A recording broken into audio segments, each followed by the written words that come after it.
सात्विक आहार. चातुर्मासात तरी कांदा लसणाचा त्याग करावा. कांद्याच्या आत एक प्रकारचा कोंब असतो. त्याचे सेवन केले तर मन अधिकच चंचल बनते. चंचल मनात पापी विचार निर्माण होत असतात. कांदा लसूण पावसाळ्यात खाल्ल्यास अजीर्ण होते. देवाला कांदा लसणाचा नैवेद्य चालत नाही. धार्मिक विधी व्रतवैकल्याच्या वेळी भोजनात कांदा लसूण वापरला जात नाही.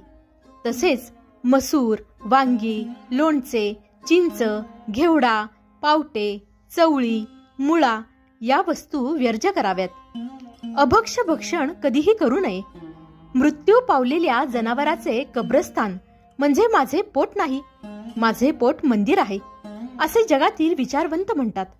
शाकाहार हा सर्वश्रेष्ठ आहार आहे असे जगातील शास्त्रज्ञांनी मान्य केले आहे. शाकाहाराचे हजारो प्रकार आहेत, त्यांचे सेवन करावे. घोडा व हत्ती हे प्राणी शाकाहारी आहेत, त्यामुळे त्यांच्या अंगी प्रचंड बल आहे. अनेक पैलवान शाकाहारी असतात. आयुष्य, बुद्धी, बळ, आरोग्य, सुख व प्रीती वाढवणारे, रसयुक्त, स्निग्ध व स्थिर राहणारे, स्वभावतः मनाला प्रिय वाटणारे भोजनाचे पदार्थ सात्विक पुरुषांना प्रिय वाटतात. तिखट, आंबट, खारट, अतिउष्ण, झणझणीत, वृक्ष, दाहकारक, दुःख, रोग व शोक उत्पन्न करणारे भोजनाचे पदार्थ राजस पुरुषास आवडतात.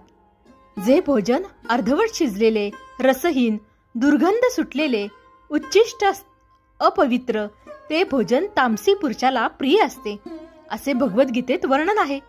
चातुर्मासात काही आवडत्या पदार्थांचाही त्याग करायचा असतो. आहाराच्या शुद्धीवर चित्ताची शुद्धी अवलंबून असते.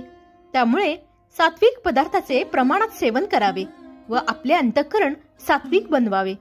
आंतरिक शुद्धी हा चातुर्मासाचा प्रधान उद्देश आहे.